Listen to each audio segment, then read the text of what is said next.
Bienvenidos a la tercera parte del curso del brief a la difusión. En este video vamos a hablar de la entrevista con el cliente, es decir, el primer encuentro presencial en el que podemos preguntarle a nuestro cliente las cuestiones claves acerca de nuestro trabajo, así como responder sus dudas. Cabe destacar que esto es una entrevista mutua, por consiguiente no podemos planificarla como si nosotros fuéramos a entrevistar al cliente o como si el cliente fuera a entrevistarnos a nosotros. Es necesario tener algunas cuestiones en mente a la hora de planificar esta primera entrevista. Primero, ¿con quién nos estamos entrevistando? ¿Es un cliente o es un potencial cliente? Es decir, ¿ya decidió que va a contratarnos o todavía está en duda? ¿Es un profesional intermediario? Es decir, un diseñador gráfico, un diseñador web o un community manager que nos está contratando para un emprendimiento o institución o ONG. ¿Es un emprendedor, un profesional o un artista? ¿Es alguien que vive de su trabajo, que revende o es alguien que realiza ciertas cosas principalmente por placer y quizás vive o no de ello? También tenemos que tener en cuenta en qué se enmarca la entrevista. ¿Es parte de un proyecto más grande? Es decir, ¿vamos a estar solos para poder preguntarle todo lo que queramos al cliente o va a haber otros profesionales que también van a necesitar ciertas respuestas?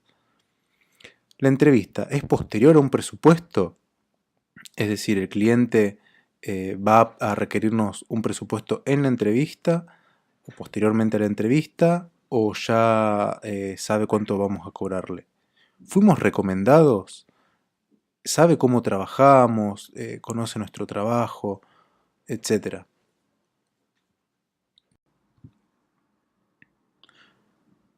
Vale la pena categorizar los diferentes objetivos que perseguimos al entrevistarnos con el cliente de manera de recordarlos más sencillamente y poder manejar mejor la conversación para que resulte más ordenada. En primer lugar necesitamos informarnos de ciertas cosas, como gustos que pueda llegar a tener el cliente, recursos y locación que disponemos o que desea el cliente eh, que tomemos para la sesión fotográfica, por ejemplo su local o algún lugar en particular. Necesitamos saber qué conocimientos tiene nuestro cliente, si ya ha realizado sesiones fotográficas o producciones fotográficas, si tiene conocimientos medianamente relacionados con la identidad visual, con la publicidad, o si por el contrario no conoce nada. Y va a ser necesario que le expliquemos ciertas cosas.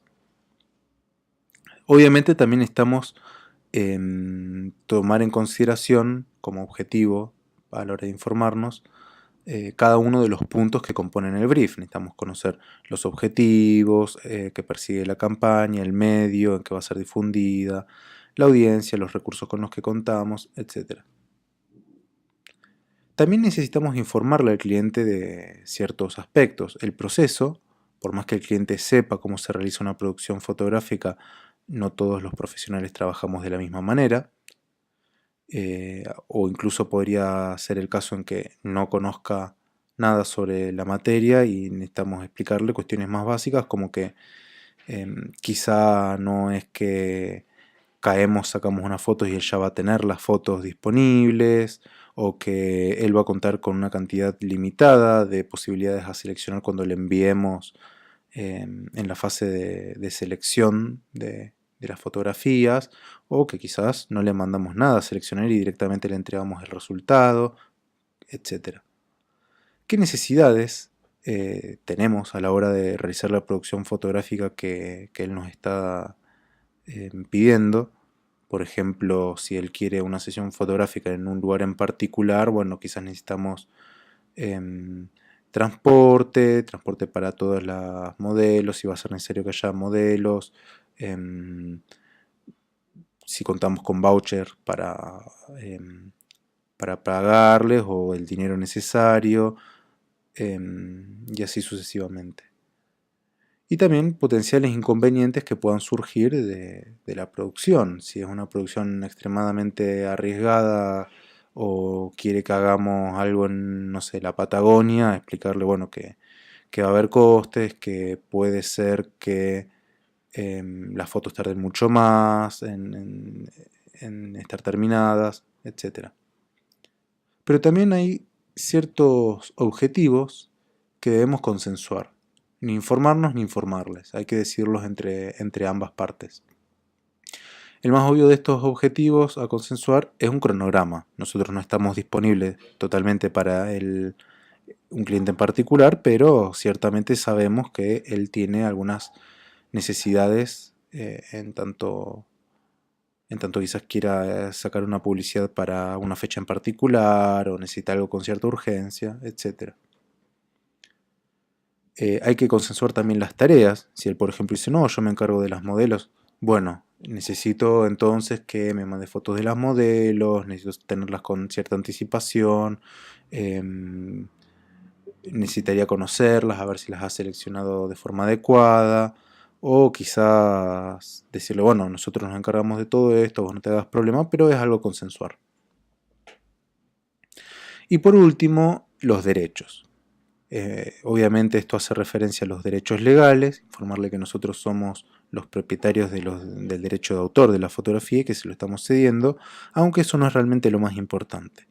Lo más importante tiene que ver con el derecho que tenemos a ser citados por nuestro trabajo y que, por supuesto, si no quiere citarnos como los creadores de la foto, eso tiene su precio. O el hecho de que una vez que le damos una foto, esta no puede ser alterada. Los elementos gráficos pueden ser puestos solo en algunos lugares, no queremos que sea recortada o le damos ciertos márgenes para ser recortada, en el caso de que, por ejemplo, tenga que trabajar un impresor, etc. Una vez que tenemos en cuenta con quién nos vamos a entrevistar, que sabemos cuál es el contexto de la entrevista y que tenemos en claro cuáles son nuestros objetivos en la misma, debemos comenzar a planificar. Un paréntesis, la planificación de la entrevista es una guía, no es un guión, no es algo que vamos a seguir a rajatabla ni de forma más o menos mecanizada. Es un conjunto de pautas sobre qué debemos averiguar y cuáles son las mejores formas quizás de preguntárselo al cliente. No es definitivamente un cuestionario, no es una serie de preguntas con el cual vamos a metralletear a nuestro cliente. Lo otro a tener en cuenta es que abarca la comunicación tanto como la metacomunicación. Es decir, no solamente tenemos que pensar qué le vamos a preguntar o decir al cliente, sino en términos de qué lo vamos a hacer. Ahora vamos a profundizar sobre este punto. Primero, vamos a puntear los datos a conocer, todo aquello que debemos saber. Vamos a delimitar qué dudas tenemos y qué certezas creemos tener, porque también es importante poder sacarnos de encima quizás prejuicios o ideas erradas que podamos llegar a tener acerca del proceso que se nos está requiriendo realizar, ya sea en términos de trabajo o en términos de producto final. Luego podemos comenzar a redactar preguntas. Lo importante acá es redactarlas, no es memorizarlas, es poner el cerebro a jugar sobre cuáles son las posibilidades que tenemos para averiguar, las posibilidades lingüísticas que tenemos para averiguar ciertas cosas. Se trata de crear recursos. También tenemos que esquematizar el acting. Ahora vamos a ver a qué nos referimos con eso. A la hora de planificar qué preguntas vamos o podemos realizarles a nuestros interlocutores o a nuestro interlocutor, debemos tener en cuenta esta distinción. Las preguntas abiertas, que son aquellas en las cuales no hay un conjunto de respuestas delimitadas, por ejemplo, ¿en qué medios se difundirían las fotos? Eso es una pregunta abierta, no sabemos qué pueda llegar a contestarnos. Son preguntas que, como dije, no tienen respuestas predeterminadas y por consiguiente las respuestas tienden a ser más abarcativas, con mucha más información y más largas. Asumimos que el interlocutor tiene conocimiento extensivo, es decir, no solo sabe lo que nos tiene que contestar, sino que además tiene los términos verbales para poder transmitirnos eso que piensa. Son mejores para comenzar la entrevista o para profundizar en ciertos aspectos. Las preguntas cerradas sí tienen un conjunto de respuestas posibles que está delimitado. Por ejemplo, ¿las fotos son para tu página de Facebook? Eso se puede responder por sí, por no o por sí, pero también para tal otra cosa. Generalmente son pocas las respuestas posibles. Las respuestas tienden a ser más cortas. Obviamente esto va a depender de la verborragia de nuestro interlocutor. Y permiten que el interlocutor nos responda cuando no tiene conocimiento conceptual, es decir, sabe qué nos tiene que responder, sabe qué le estamos pidiendo, pero no comprende quizás las palabras o no tiene el vocabulario para darnos esa respuesta. Por ejemplo, le podemos preguntar señalándole una foto con un contraluz, si le gusta justamente el contraluz que ve en esa foto. Y ahí le estamos prestando un término con el cual él va a ser capaz de describirnos sus gustos. De lo contrario, si le hubiésemos preguntado cómo te gustan las fotos y él quizás tenía en mente esa imagen, pero no tiene el conocimiento terminológico para saber que se llama contraluz lo que está buscando, quizás no lo podría describir. La metacomunicación es todo aquello que decimos o damos a entender, no sobre nuestro trabajo en sí, sino sobre esa misma entrevista o sobre lo que estamos por preguntar. Tiene que ver con en carácter de qué decimos lo que decimos o por qué estamos preguntando lo que preguntamos.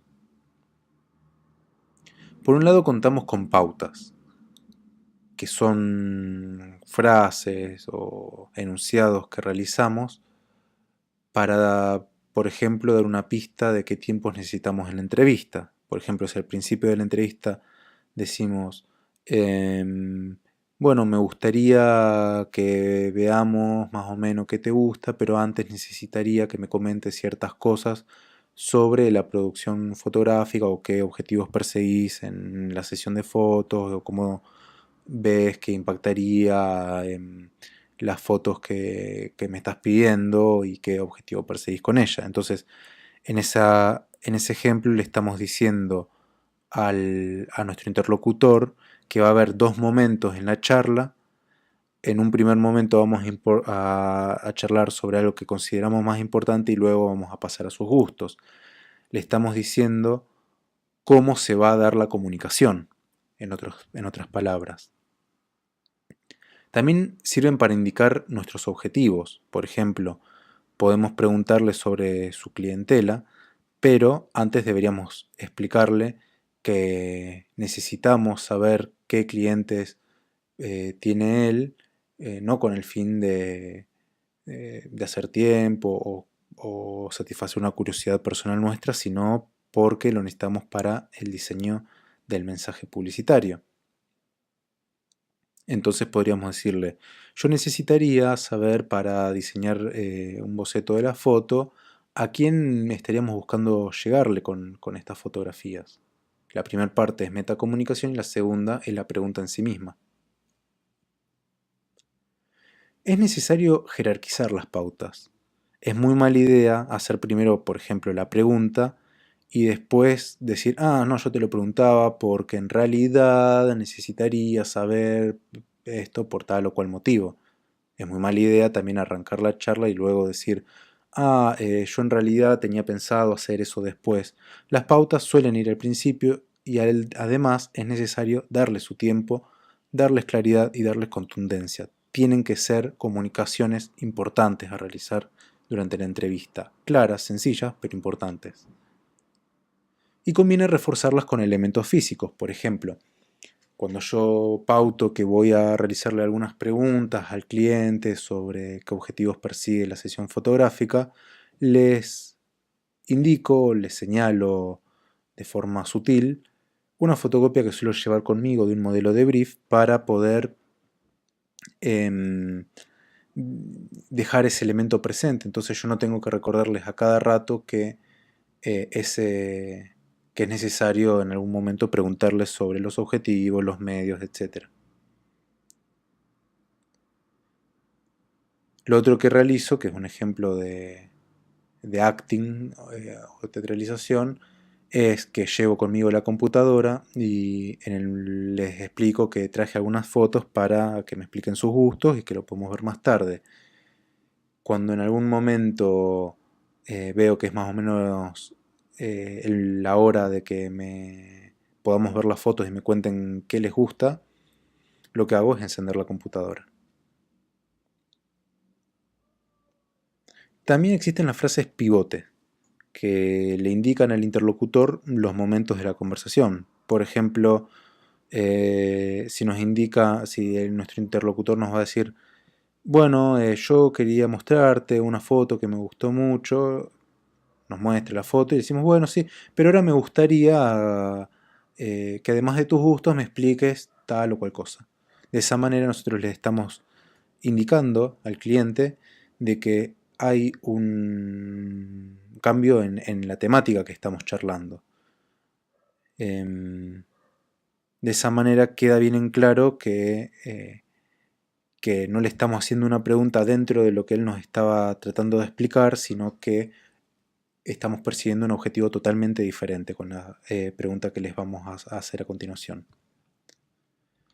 Los pivotes se utilizan a lo largo de la charla, no al principio, obviamente, porque no hay que cambiar temáticas, y es mejor formularlos como preguntas, por una cuestión de simpatía.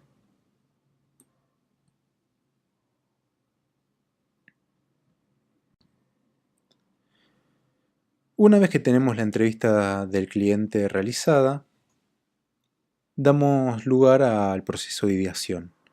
Ya con un brief completo podemos concentrarnos en pensar una primera idea o boceto sobre cómo va a ser la fotografía o el producto fotográfico.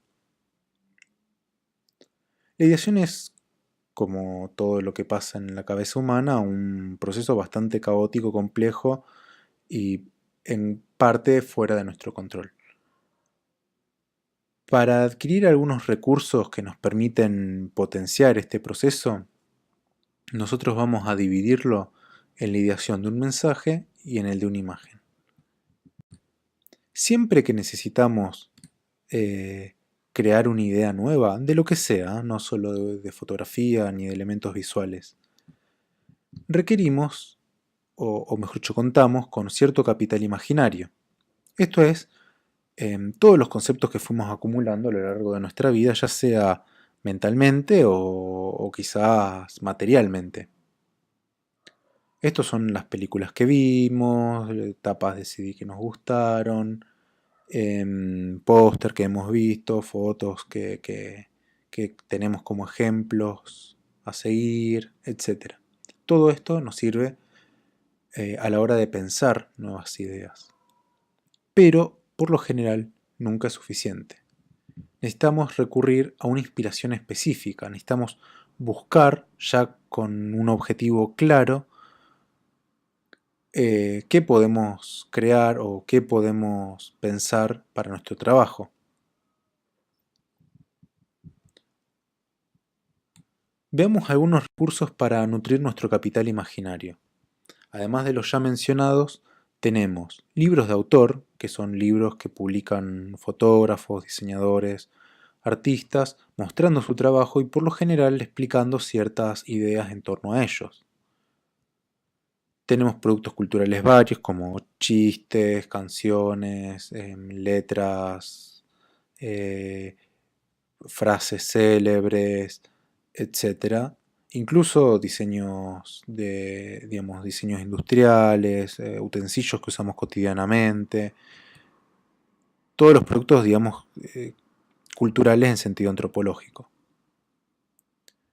Fotos fallidas, fotos que hemos sacado y que por tal o cual motivo no las consideramos lo suficientemente buenas como para editar, pero había algo de esa foto que nos gustaba y simplemente tuvimos que desechar. Bueno, ahora es momento de recuperar esas ideas.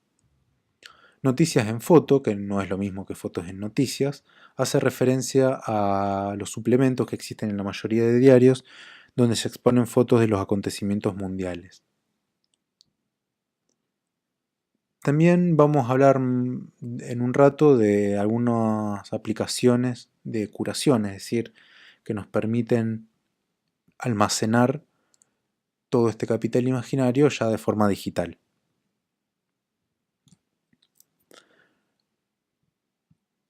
Durante la clase vamos a hablar de algunos recursos de inspiración específica, cómo podemos entrar en calor, ya pensando la idea, buscando lo que se llama el estado del arte respecto de la cuestión, es decir, las fotos por lo general más avanzadas, ya sea publicitarias, de moda, etcétera, que hacen o que han sacado diferentes medios respondiendo a las mismas necesidades que nosotros. Para desbloquearse contamos con el juego Mala Idea y Concepto Medio, que lo vamos a explicar en clase. También vamos a hacer un ejercicio de exploración de palabras clave y finalmente vamos a filtrar esas palabras claves mediante un sistema de ejes cartesianos. Para curar y en realidad almacenar fotos que nos sirven como capital imaginario, yo suelo utilizar dos aplicaciones de sincronización en la nube o almacenamiento en la nube, Google Drive y Dropbox. En mi experiencia es Dropbox la que mejor anda. Lo que permiten estas aplicaciones es sincronizar varias computadoras, además de mantener los datos en la nube y hacer que dos carpetas queden exactamente igual.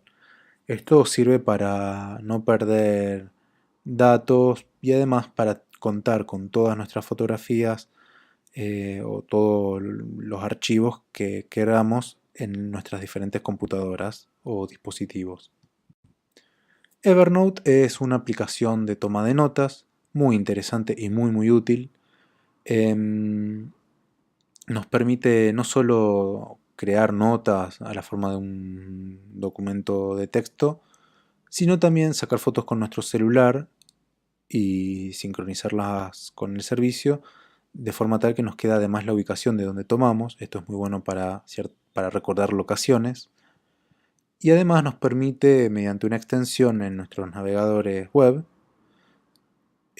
poder copiar diferentes contenidos de páginas web y sincronizarlos de forma directa en nuestras notas. Esto es muy útil porque además Evernote nos sirve para buscar, ya que las extensiones para sus navegadores nos añaden un apartado de resultados cuando buscamos en Google, que es donde solemos buscar diferentes cosas, y de esta manera queda a nuestra disposición todas estas anotaciones que fuimos haciendo y nos saltan en torno a las palabras clave que estemos buscando en ese momento en Google, y de esa manera recuperamos todo lo que fuimos almacenando allí.